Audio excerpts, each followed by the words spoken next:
ఉమ్మడి మెదక్ జిల్లాలో ఈరోజు ప్రధాన వార్తలు ఈ విధంగా ఉన్నాయి. సంగారెడ్డి జిల్లా వార్తలు వచ్చేసరికి పటంచెరు నియోజకవర్గ పరిధిలోని పాషా మేళాలను జరిగినటువంటి ఘోర ప్రమాదంలో ఇప్పటి వరకు దాదాపు 49 మంది మృతి చెందినట్టుగా ప్రాథమికంగా అందుతున్నటువంటి సమాచారాన్ని బట్టి తెలుస్తుంది. దాదాపు 36 మందికి సంబంధించిన మృతదేహాలకు పోస్ట్మార్టం నిర్వహించారు. అందులో 12 మందికి సంబంధించిన వాళ్ళ కుటుంబ సభ్యులు వారిని గుర్తించిన నేపథ్యంలో వారి శవాలన్నింటినీ కూడా వాళ్ళకు అప్పగించడం జరిగింది. కుటుంబ సభ్యులు ఆ శవాలను తీసుకొని వెళ్ళిపోవడం జరిగింది.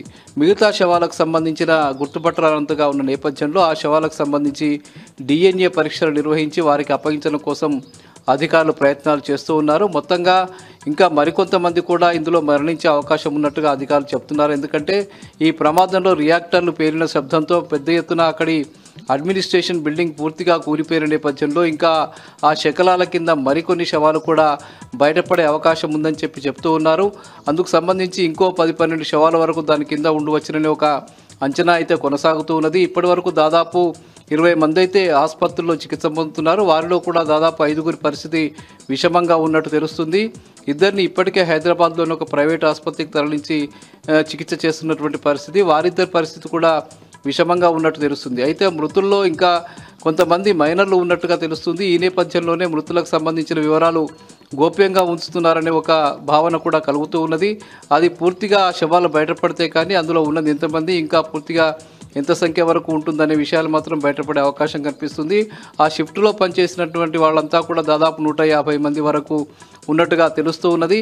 అందులో ఒక 20-25 మంది బయటకు వచ్చినట్టుగా తెలుస్తుంది. 20-25 మంది వరకు ఆసుపత్రుల్లో చికిత్స పొందుతున్నటువంటి పరిస్థితి ఉంది. మిగతా వాళ్ళ ఆచూకీ ఏమిటి అనే విషయాల మీద ఇంకా తెలియాల్సి ఉంది. సుమారు ఇంకా 15-20 మందికి సంబంధించిన ఆచూకీ ఇంకా తెలియాల్సిన అవసరం ఉంది.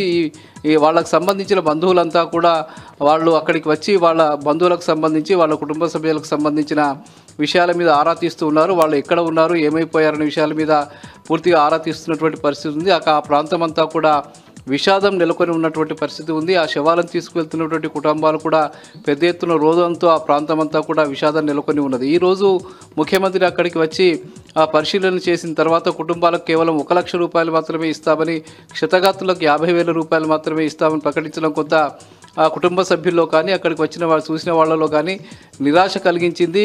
ఇంకా పెద్ద ఎత్తున ఇవ్వాలని చెప్పి ఇంతకుముందు హరీష్ రావు గారు అక్కడికి వచ్చిన సందర్భంలో సుమారు ఒక్కో కుటుంబానికి 50 లక్షల రూపాయలు ఇవ్వాలని చెప్పి డిమాండ్ చేసిన విషయం తెలిసిందే. బీఆర్ఎస్ పార్టీకి సంబంధించిన ఎమ్మెల్యేలు కూడా అదే డిమాండ్ చేస్తూ ఉన్నారు. సుమారు ఒక్కో కుటుంబానికి 50 లక్షల రూపాయల వరకు చెల్లించాలని చెప్పి, అట్లాగే ఆ పరిశ్రమ యాజమాన్యం కూడా పూర్తి స్థాయిలో ఆ కుటుంబాలకు అండగా నిలవాలని చెప్పి కూడా డిమాండ్ చేస్తున్నటువంటి పరిస్థితి ఉంది. మరి భవిష్యత్తులో కూడా ఇలాంటి ప్రమాదాలు జరగకుండా చర్యలు తీసుకోవాలని చెప్పి కూడా బీఆర్ఎస్ పార్టీకి సంబంధించిన నేత హరీష్ రావు ఈ సందర్భంగా డిమాండ్ చేసిన విషయం తెలిసిందే. ఇక గుమ్మడిదలలో డంప్ యార్డుకు వ్యతిరేకంగా పెద్ద ఎత్తున ఆందోళన కొనసాగుతుంది. నల్లవెల్లి ప్యారానగర్ ప్రాంతానికి సంబంధించిన ప్రజలంతా కూడా 147వ రోజు కూడా పెద్ద ఎత్తున ఆందోళన కొనసాగించారు. అక్కడ డంప్ యార్డు ఏర్పాటు చేయవద్దని నల్లవెల్లి ప్యారానగర్తో పాటు 13 గ్రామాల ప్రజలు పెద్ద ఎత్తున 147 రోజులుగా ఆందోళన చేస్తున్న విషయం తెలిసిందే. రేవంత్ రెడ్డి ప్రభుత్వం మొండి వైఖరిని విడనాడి ఇచ్చినటువంటి జీవోను రద్దు చేయాలని చెప్పి వాళ్ళు డిమాండ్ చేస్తూ ఉన్నారు.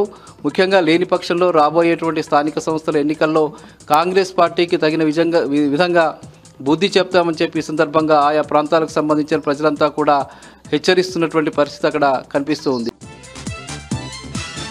ఇక జహీరాబాద్లోని హోతీకే ప్రాంతంలో నిర్మించినటువంటి 600 డబుల్ బెడ్రూమ్ల ఇళ్లను తక్షణమే కేటాయించాలని చెప్పి అక్కడ ఎంపిక చేయబడ్డటువంటి లబ్ధిదారులంతా పెద్ద ఎత్తున ఎంఆర్ఓ కార్యాలయం ముందు ఆందోళన నిర్వహించారు. గత ఎన్నికల కంటే ముందే మాజీ మంత్రి హరీష్ రావు అక్కడికి వచ్చి ఆ లబ్ధిదారుల ఎంపిక ప్రక్రియ పూర్తి చేసి వాళ్లకు పట్టాలు కూడా ఇవ్వడం జరిగింది. ఈ నేపథ్యంలో ఎన్నికల నోటిఫికేషన్ వచ్చిన వెంటనే ఆ ఇళ్లలోకి వెళ్ళడానికి అధికారులు నిరాకరించారు. దీంతో ఆ ప్రక్రియ ఆగిపోయింది. ఇప్పుడు 18 నెలలు అవుతుంది ఈ ప్రభుత్వం వచ్చిన తర్వాత కూడా ఇప్పటి వరకు కూడా లబ్ధిదారులను డబుల్ బెడ్రూమ్ ఇళ్లలోకి వెళ్ళడానికి అవకాశం కల్పించకుండా అడ్డుకుంటున్నారని చెప్పి లబ్ధిదారులంతా ఆందోళన వ్యక్తం చేస్తున్నారు. ఇప్పటికైనా ప్రభుత్వం స్పందించి 600లకు సంబంధించిన లబ్ధిదారుల ఎంపిక ప్రక్రియ ఏదైతే పూర్తయిందో, ఎవరైతే పట్టాలు పొందారో వాళ్లకు డబుల్ బెడ్రూమ్లు కేటాయించాలని చెప్పి డిమాండ్ చేస్తూ ఆందోళన కొనసాగింది.